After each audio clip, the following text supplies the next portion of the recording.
Amigas e amigos, a radiografia dessas eleições revela nitidamente esta dicotomia do nós contra eles, muito manipulado aí pela mídia, pela direita. Inclusive tem setores da esquerda que entram um pouco nisso, essa história de autocrítica, por exemplo. Fazer autocrítica do jeito que a direita quer, já comentei isso aqui algumas vezes, é se render à lógica deles. O nós contra eles tem uma objetividade, não é essa subjetividade que circula por aí, não. Que a mídia diz que é o lulopetismo que incentivou isso. Também, em outra ocasião, comentei isso aqui. Quem incentivou isso, foi quem criou o escravagismo. Nós ainda vivemos sob a égide do escravagismo, a ideologia do escravagismo. O nós contra eles é isso. É objetivo. Não adianta a gente querer fugir. Não, vamos fazer aqui, compor todo mundo aqui, direita, esquerda. Esse negócio de direita e esquerda não existe mais. Como não? A única forma para a gente fazer isso é a famosa pirâmide social. É a gente acabar com essa ideologia do escravagismo. É ter uma sociedade coesa, homogênea, fundada na democracia, na soberania, no desenvolvimento, essas coisas todas aí, essas pautas que a direita... Comentei muito isso aqui no processo da campanha eleitoral. Isso aí são pautas superadas. Esse negócio de ficar defendendo a população indígena, LGBT, as mulheres, as crianças, os negros e etc. Defender a pátria, defender as nossas estatais, o patrimônio que foi acumulado aí no processo de civilização, nos saltos civilizatórios, a Petrobras, o nosso pré-sal, a nossa institucionalidade democrática, a Constituição de 88. Isso é fruto de um processo de construção histórica da abolição, da independência, da república. Isso somos nós. O Brasil é isso aí, a construção do Brasil é isso aí, o Brasil moderno, o Brasil democrático. Agora, a direita faz o quê? Qual é o pensamento da direita, se não a destruição de tudo isso? A campanha do Jair Bolsonaro, por exemplo, foi feita toda em cima disso.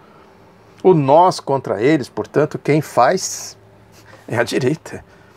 A esquerda, tradicionalmente, sempre procurou incluir, vem todo mundo para cá e tal. Enquanto a gente não resolver, portanto, esse problema da pirâmide social, desses dois universos, da direita, da esquerda, do povo e da elite. Sim, claro que tem uma elite. Se não houvesse uma elite no Brasil, nós não teríamos mais de 300 anos de escravagismo. É óbvio, elementar, nós temos 100 e poucos anos aí de abolição, de república. E o que foi a luta na república, eu falei aqui, o processo republicano acelera as coisas, as contradições, a famosa luta de classes. Isso não foi o Marx que inventou, os socialistas, os comunistas e tal. Ela existe concretamente. Isso foi detectado pelos economistas clássicos ingleses, muito antes do Marx, muito antes. A relação capital e trabalho, esse eixo que move a economia capitalista e, consequentemente, cria esses universos. São dois universos. Esses universos não se dialogam. Tem, sim, contradições. Quando muito se faz um pacto, se consegue ter algum tipo de relação civilizada. Falei aqui já da social-democracia na Europa, com os 30 anos gloriosos do pós-Segunda Guerra Mundial, na teoria do Keynes, da social-democracia, do Estado, fazendo ali a mediação entre esses dois universos. Agora, chega um ponto que isso tem uma ruptura. Aqui no Brasil nós estamos muito atrás. O pouco que a gente conseguiu de estado de bem-estar social sempre esteve na mira dessa direita. E eles conseguiram fulminar isso agora nessas eleições. Lógico que a gente vai demorar muito pelas características do Brasil, do que é a direita brasileira. Isso vai demorar muito para se resolver, Eu não diria em termos de tempo histórico, a gente não sabe. Pode ser um processo histórico rápido, pode demorar. Mas estou dizendo que quando eu digo muito, é porque tem muita complexidade para se resolver. Como é que a gente vai resolver essas complexidades todas? Como é que a gente vai compor uma sociedade homogênea com esses dois universos bem nítidos, bem separados? Esse é o ponto. E venceu o atraso, venceu o escravagismo. Venceu a luta contra a abolição, contra a República, contra a Revolução de 30, contra as constituições de 46 e de 88. Venceu, concretamente venceu. Porque é outra história, a gente pode ir buscar isso nesse processo mais recente. Quer dizer, não foi só a campanha eleitoral que derrotou o PT, como eles dizem. Não foi, teve um processo aí, teve mensalão, farsa do mensalão, teve farsa do petrolão, teve a Operação Lava Jato, que ganhou superpoderes para fazer o que eles estão fazendo. Essa vitória é da Operação Lava Jato. Essencialmente, o epicentro, lógico que estou falando aqui, o espectro da Operação Lava Jato. A Operação Lava Jato foi o operador da maracutaia, do processo golpista, de tudo que a gente pode acreditar aí como o jogo sujo da direita para vencer essas eleições, para consolidar o golpe. Porque agora são dois universos aí, no âmbito, estou dizendo, no âmbito da vitória dos escravagistas. Essa história dos costumes que tem por aí, que o bolsonarismo, não é só o Bolsonaro não, o bolsonarismo, esses moralistas aí do Bahamas, dos prostíbulos, até comentei isso aqui, o secto do Jair Bolsonaro se comporta como segurança de boate, como segurança de prostíbulos, os brucutus, eles ficam ali simplesmente dispostos a dar porrada, como eles dizem, Agora, como é que eles vão implementar essa agenda do Bolsonaro aí, homofóbica, racista e tal? Não adianta negar, concretamente é isso aí. A prática deles, as falas deles, é exatamente isso aí. Fala esse universo de trogloditas, de gorilas, que nós vamos por ordem aqui, na bala, na porrada, essas coisas todas, sem nenhuma condição intelectual para fazer isso. Eu podia chegar no convencimento, nós não queremos aqui mais gays, não queremos mais negros, não queremos mais mulheres aqui assumindo postos, não sei o que, tal. Vamos conversar aqui, ver se é possível isso, não é possível, tal. Como eles sabem que não é possível, ou não é, nem sei se sabem, é natural a dedução de que eles não vão convencer ninguém com um diálogo. Eles vão convencer com o quê? Como fizeram os latrocidas de 64, o Hitler, o Mussolini e tal. Essa é uma agenda aí. Agora o resto, o resto passa igual quiabo, como se diz, que é o caso da agenda econômica. A turma do Temer que está aí, O Temer já foi lá se oferecer e tal. Eles não vão nem mexer nessa turma, vão deixar essa turma aí e tal. Depois pega a turma do Bolsonaro, toca para frente, aí eles vão potencializar, acelerar tudo, a desgraceira que o Temer vem fazendo aí. Que resultou aí nessa grande recessão. A marcha golpista, eu digo, essa história do... tem muito isso aí pela mídia, que o PT criou uma desgraça no país e tal, a mídia, a direita fala isso, Criou a recessão, criou desemprego, não sei o quê. Se a gente tirar aquele comecinho ali que o Palocci deu aquele golpe, que o Lula se deixou levar ali e tal, por circunstâncias outras, e depois no fim do governo, do ciclo, melhor dizendo, do governo Dilma, quando ela também caiu no conto do vigário de levar o Joaquim Levy, quando o Lula adotou a agenda econômica da direita com o Palocci e a Dilma com o Levy, o que a gente viu? Desgraça. É um resultado natural da agenda da direita, A agenda da ditadura militar, que foi aquela desgraceira toda, crise brava. Eles dizem, não teve crise, teve crescimento, teve um milagre econômico, custou caro para o país. Quem se beneficiou do milagre econômico não foi o povo. Quem viveu e quem pesquisou aquela época sabe que o povo vivia na miséria. Os salários foram lá para baixo e a concentração de renda cresceu muito.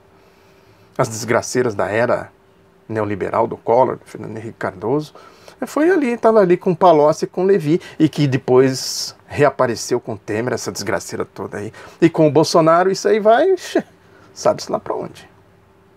O que eles pretendem fazer. Portanto, a gente precisa considerar aí, nesse nós contra eles, essa queda de braço, sim, da mensalão, Lava Jato, o golpe. Isso resultou o quê? Em Bolsonaro. Bolsonaro cria fruto tudo isso aí. Não é mérito dele, muito menos dos seus seguranças aí de boate. Não tem mérito nenhum nessa gente. Se eles foram simplesmente se aproveitar, oportunista, O centroavante mongolão que fica ali na área e tal, dando canelada, dando chute e tal. De repente a bola aparece quicando por alguma circunstância ali, pum, chuta pro gol. E sai comemorando. os brucutus, né? Foi exatamente o que aconteceu. Aí ele disse já no seu discurso ali, né, que ele falou, olha aqui o nós contra eles nítido. Não poderíamos mais continuar flertando com o socialismo, com o comunismo, com o populismo e com o extremismo de esquerda. O que vem a ser exatamente isso, senão nós contra eles? Contra quem? Quem traduz a ideologia do povo? O que é? Eu já falei aqui o que é o socialismo, o que é o comunismo, que eles dizem tanto. O que é a esquerda, senão o povo? A ideia do povo. Mas o povo não vota na esquerda, não vota por outras circunstâncias, porque tem uma ditadura ideológica. Isso é outra questão para se discutir. Aí também é uma certa grita deles aí da mídia, sobretudo porque o Bolsonaro não cumprimentou, porque o Haddad não cumprimentou o Bolsonaro. Por que tinha que cumprimentar? O Haddad disse um trecho aqui no discurso que revela por quê. Ele disse o seguinte: a soberania nacional e a democracia como nós a entendemos, um valor que está acima de todos nós, a soberania nacional e a democracia como nós a entendemos, é um valor que está acima de todos nós. Nós temos uma nação e precisamos defendê-la daqueles que de forma desrespeitosa pretendem usurpar o nosso patrimônio, declarou ele, né? É isso, aí ó. Nós temos uma tarefa imediata, fazer oposição a os escravagistas aí que assaltaram o poder. Eles assaltaram. A eleição ocorreu dentro de um regime de estado de exceção. Não se respeitou as regras da Constituição. Por mais que eles dizem, porque tem um mundo fake deles, né, da subjetividade, a gente precisa ver como é que a gente rompe essa subjetividade para chegar na objetividade, que não tem objetividade no mundo deles, não. É só fake, subjetividade. Sim, mas vamos ver aqui a sua subjetividade, vamos ligar com alguma objetividade. O artigo 5º da Constituição, por exemplo, é objetivo, está lá escrito e tal. Vocês respeitaram? Não. Pronto. É preciso compreender isso também no âmbito histórico, né? O papel histórico da esquerda em âmbito mundial. É defender a democracia, a civilização, o progresso e tudo mais, os processos que eu tenho falado aqui históricos. Por que sempre que tem um regime autoritário, discricionário, tem gente autoritária, totalitária no poder, a primeira coisa que eles falam é isso aí que o Bolsonaro falou: flertar com o comunismo, com a esquerda. Por quê? O Hitler mandou incendiar lá o parlamento, o hashtag. Foram os comunistas, para quê? Como pretexto para deflagrar a sua onda anticomunista, que ele dizia que judeu, comunista, né, era a mesma coisa. Aí, o Bolsonaro imitando o Hitler aqui. Não nos surpreendemos se não aparecerem incêndios de hashtag. Que é a lógica dele. Lógico que estou falando aqui hipoteticamente. É isso que eu falei aqui. O Ciro Gomes, por exemplo, que, segundo a Folha, não sei se é verdade, diz que vai tentar rachar a esquerda e isolar o PT. A sigla quer formar uma frente com PSB, PSOL e PCdoB, mas sem os petistas. Olha aí, o PT é o grande artífice aí desse processo de resistência, foi a principal vítima aí desse avanço do bolsonarismo. Podemos chamar o bolsonarismo, botar aí a Lava Jato no meio, o Mensalão no meio, é o bolsonarismo. É o papel da mídia de tentar fazer aí esse jogo e tudo mais. Sujar a ficha do Lula, essa prisão infame, covarde, cruel do ex-presidente Lula. O PT é a vítima de tudo isso. Tirar o PT disso é miopia de 8 graus, não vai a lugar nenhum. Quem vai se isolar vai ser quem no campo aí da esquerda tentar fazer isso. Não sei, vamos ver o que o PDT vai falar, o Ciro, isso aqui pode ter ainda os ressentimentos, as pessoas às vezes não têm uma reflexão devida, é preciso esperar. Agora é preciso considerar isso, o papel da esquerda na história. O socialismo é uma necessidade histórica. Na história toda aí, nós vimos, desde que a classe operária entrou na cena política, como ator político, com a Revolução Francesa, logo depois veio a Comuna de Paris, trabalho, capital, essa relação. Vem implantar o socialismo. Vou implantar aqui a Coreia do Norte, vou implantar a China, Cuba, a União Soviética e tal. Não, isso é ignorância, isso é torpeza. Os comunistas, socialistas, a esquerda defende a nação, o povo, a democracia. Isso se chama socialismo, é isso. Como é que nós vamos defender aqui? Não, a pátria é nossa, é do povo. O povo tem que ter direito, tem que se manifestar, tem que ter os seus canais na institucionalidade do país, participar da dinâmica econômica, social, né? Juntar povo aqui, resolver as nossas contradições, os nossos problemas, ver como é que a gente faz aqui uma nação próspera, independente, democrática e tudo mais. Não tem uma receita, isso aqui nós vamos impor, isso aqui, a partir de hoje é socialismo. Não é. O socialismo é um processo de defesa de tudo isso, desses valores, do respeito, da tolerância, da democracia de massas. É isso que é socialismo. E agora o Bolsonaro, não, está flertando com o socialismo, está flertando com o quê? Com a defesa dos trabalhadores sem terra, dos direitos dos trabalhadores, do patrimônio nacional, da democracia para o povo. Tá flertando mesmo, sempre flertou, desde a abolição, desde o Zumbi dos Palmares, a luta contra o escravagismo. Sempre flertou com o socialismo, naquela época, evidentemente, que tinha outras características, nos processos aí, saltos civilizatórios, sempre flertou, seu Bolsonaro. Agora não vai flertar, vai continuar flertando, porque é uma necessidade histórica. Enquanto existir nessa pirâmide social, essa diferença abissal, esses dois universos, vai existir socialismo e gente lutando pelo socialismo. Ninguém vai desistir do futuro. Não vamos ser eternamente aqui, cruzar os braços aqui, ficar esperando aí, sei lá. Viver, eternamente, até, sabe lá quando, até o fim dos tempos, como se dizem por aí. É como escravos.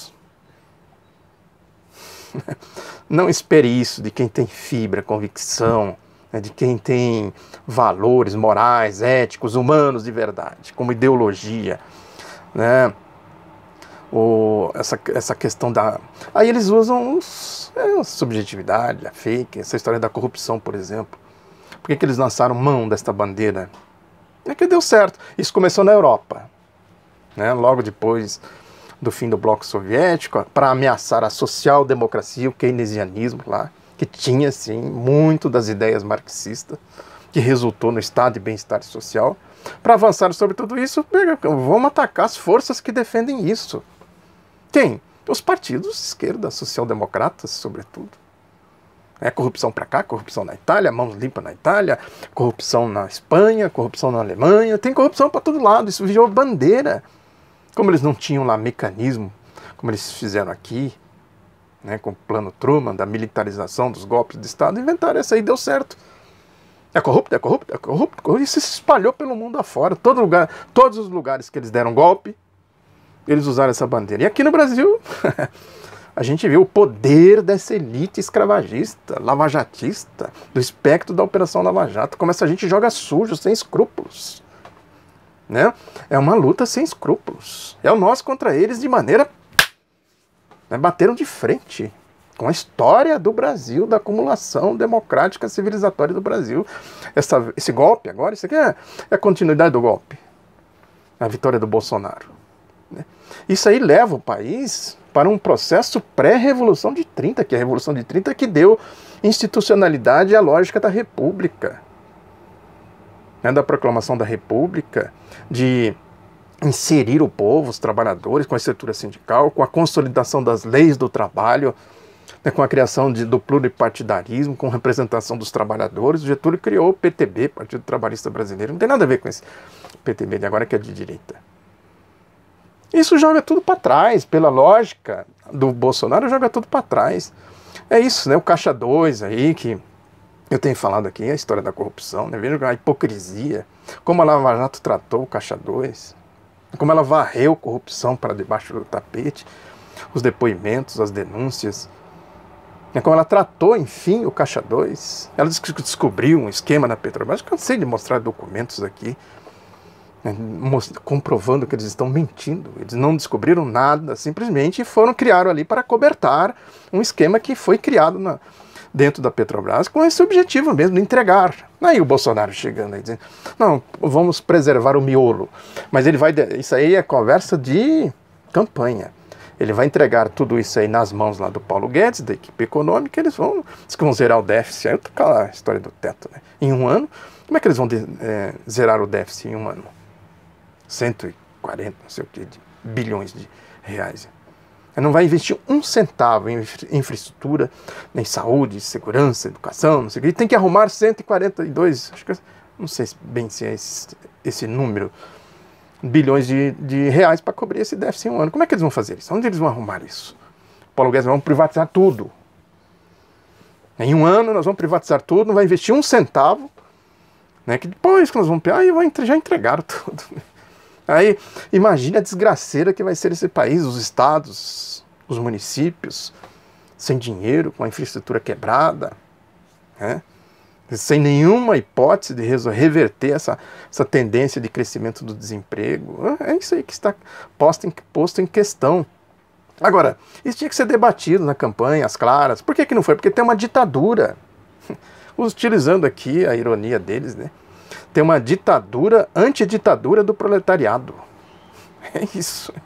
É uma ditadura midiática. Por que não tem pluralismo na mídia? Por quê? Porque a mídia é um cartel. Não tem pluralidade na mídia. É uma mediação ideológica, né? Se tivesse mediação, tivesse democracia, liberdade de expressão, de difusão de pensamentos na mídia, o resultado seria outro. Estaria resolvida as eleições a favor da democracia, da soberania do país, dos direitos do povo, etc, etc. É uma ditadura mesmo, né? Portanto, fica aí esse desafio, vai ter que fazer oposição dura, claro, furar essa subjetividade da mentira, o mundo fake aí da mídia, né? E a gente vê isso claramente. Tem o editorial do Estadão, por exemplo, hoje, que já está nesse caminho. Está dizendo aqui que a explicação mais óbvia para tal fenômeno da eleição do Bolsonaro é que os eleitores escolheram Bolsonaro porque esse se apresentou como a antítese raivosa do lulopetismo. Não é antítese. Ele simplesmente aproveitou aí o lavajatismo. A Lava Jato que foi o inimigo raivoso do tal do lulopetismo. Raivoso. Só observar os comportamentos lá dos integrantes da Lava Jato, a começar por Sérgio Moro. A ânsia de repudiar tudo que o PT, Lula da Silva, representa superou qualquer outra consideração de caráter político. Criou-se aquela história do matador de aluguel, né? O ódio. Isso aqui é ódio puro, a julgar pelas manifestações públicas de eleitores de Bolsonaro nas redes sociais e nas ruas, sejam os de primeira hora, sejam aqueles que aderiram à reta final. Era preciso dar um enfático basta às patranhas lulopetistas, como já havia acontecido nas eleições municipais de 2016, e impedir que o PT continuasse com seu processo de destruição do país. O PT reconstruiu, eles dizem que destruíram, porque aí são os universos claros aqui, destruiu o universo deles. Eles estão reconstruindo o universo deles e destruindo o universo do povo. Olha aí. Nós contra eles é isso aí, ó. O PT, como principal partido de oposição, terá de repensar sua atuação se quiser sobreviver à travessia do deserto. Um bom começo seria passar a atuar tendo como objetivo primordial ajudar o país e não, como de hábito, atender apenas os interesses do partido. Quais são os interesses do partido? PT é acrônimo, a esquerda, tudo aí. Quais são os interesses? Se não isso que eu estou falando. Olha aí o discurso, como ele é antissocialista, anticomunista, anti-esquerda. É isso aí, ó. O PT tem que se render, nada de ficar defendendo aí população negra, LGBT, indígena, trabalhadores sem terra, a CLT, a estrutura sindical, os direitos dos trabalhadores, a soberania do país, o patrimônio nacional, as riquezas que vão ser entregues aí toda ela entregues aí nas mãos da lógica de Wall Street, do dinheiro, do mundo financeiro, etc, etc. Se renda. É isso que ele está dizendo aqui. Para os padrões petistas, isso seria uma revolução copernicana. Ajudaria a desarmar os espíritos, o que talvez seja a tarefa mais importante da classe política a partir de hoje. É isso aí, né? Cruze os braços, nada de ficar lutando contra o escravagismo. O Globo também faz um editorial revelador nesse sentido, que diz que a hora do rodízio democrático no poder, a derrota do PT para uma direita assumida, realça o mecanismo de oxigenação do regime pelo voto. A derrota do PT, né? A derrota do povo, da história e tal. É isso, o PT é um acrônimo. O fato de um líder popular, Lula, estar encarcerado por corrupção e lavagem de dinheiro, ainda por cima ter estado à frente em pesquisas eleitorais, colocou no centro dos debates políticos o poder judiciário. Mas para isso seria preciso desobedecer a candidatura do Lula, né? Desobedecer a lei da ficha limpa, segundo a qual o réu condenado em 2 instâncias fica inelegível por 8 anos. Essa história, o Jair Bolsonaro é réu no STF por apologia ao estupro. Isso é explícito. Estupro, não vou estuprar a senhora, porque é a Maria do Rosário, né? que era deputada federal, se não me engano, na época. Agora o Lula inventaram aí que ele é corrupto, que tem um triplex, que ninguém não tem chave, não tem documento, não tem dinheiro, não tem nada, que ele lava dinheiro, não tem lavanderia, não tem conta, não tem extrato, não tem nada. Tá? Prende o Lula. Agora o outro que faz apologia do estupro, né, é presidente da República eleito. Vejam a natureza dos crimes, a natureza a gravidade dos crimes, né, e a forma como eles tratam os crimes e as provas dos crimes. Olha o sentido aí do nós contra eles. A eleição de Bolsonaro, esse capitão do Exército, deputado, não sei o quê, né, abre um novo ciclo na democracia brasileira deles, né? Pois segue-se um governo de direita assumida aos 13 anos de poder petista em Brasília, antecedido por 8 do PSDB, legenda de origem social-democrata. O PSDB nunca foi social-democrata, sempre foi de direita. Social-democrata são os partidos lá da Europa. A lógica do PSDB é a lógica da ditadura militar, a lógica do Plano Truman, a lógica da expansão do regime norte-americano pós-Segunda Guerra Mundial, da criação da Escola Superior de Guerra em 49, o golpe de 64. O Fernando Henrique, depois, houve uma interrupção, voltou Getúlio Vargas, voltou Zumbi dos Palmares, voltou os republicanos, né, voltou, enfim, todo o processo aí de construção dos saltos civilizatórios com Lula e Dilma, e eles tentando derrubar, porque isso aí vai para frente, é um impulso que dá no país, ninguém segura. A direita viu a viola em caco, e por isso que ela bateu de frente, deu golpe e chegou-se a Bolsonaro. Esse que é a questão toda. Aí a gente vai ver isso na prática, a comprovação, né, disso, né, está nas falas das pessoas. O Sérgio Moro, por exemplo, que soltou nota dizendo: encerradas as eleições, cabe congratular o presidente eleito e desejar que faça um bom governo. São importantes, com diálogo e tolerância, reformas para recuperar a economia e a integridade da administração pública, assim resgatando a confiança da população na classe política. Olha aí, defendendo exatamente a agenda do Bolsonaro. Reformas, não sei o quê. A Rosângela Moro, é Arro e o Mo, ali, a dupla, né? A Arro já disse que, segundo a mídia aí, comemorou, celebrou o resultado nas redes sociais.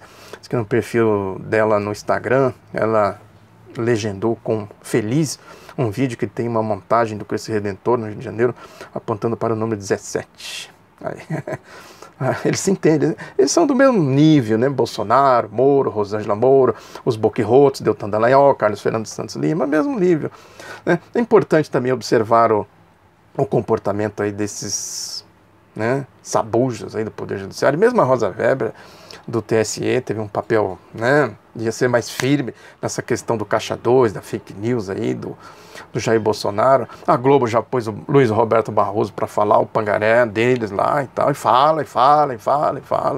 A Raquel Dodge, né? Aí tem a coluna Painel da Folha de São Paulo, dá 3 destaques, né, dizendo que tem gente no STF, tem gente, dá a voz aqui para o Lewandowski, né, tem gente também na Justiça Eleitoral, né, que está falando em estado de alerta, porque o Bolsonaro promete, né, claramente fazer ali uma limpa no Poder Judiciário, criar um Poder Judiciário dele. Eu já falei aqui também, né, com nomeação de mais de 100 juízes, aí, magistrados na segunda instância e nos tribunais superiores. Ele vai criar uma grande lava-jato, essa é a ideia, e tem aí gente estrelando lá dentro. Quer dizer, tudo isso vai evoluindo aí para o crescimento das tensões. O mercado, tal do mercado financeiro também, já segundo a coluna Painel da Folha, né, que operadores do mercado, né, ficaram alarmados com a entrevista concedida, né, por Jair Bolsonaro e tal, sobre essa questão da autonomia do Banco Central, que ele disse que o Onyx Lorenzoni, que vai ser o seu chefe da Casa Civil, é que vai cuidar disso. Quer dizer, na avaliação do mercado, já é o governo interferindo no mercado. Não é nada de... Deixa o mercado, essa gente do mercado aí, essa turma aí do Temer, deixa eles tocarem aí. O Lorenzoni também falou da reforma da Previdência, que o Temer se ofereceu, né, para... toma aí a reforma da Previdência. Ele falou: não, nós queremos uma reforma da Previdência definitiva, ou seja, acabar com a Previdência. É isso aí, as coisas, né, foram anunciadas, elas estão somente sendo concretizadas com esses pronunciamentos, né, com essa lógica do rentismo que vai reger esse novo governo aí, né, que é exatamente a continuidade dessa linha escravagista que eu falei aqui. Muito obrigado pela atenção, divulgue o Outro Lado da Notícia, um abraço e até a próxima.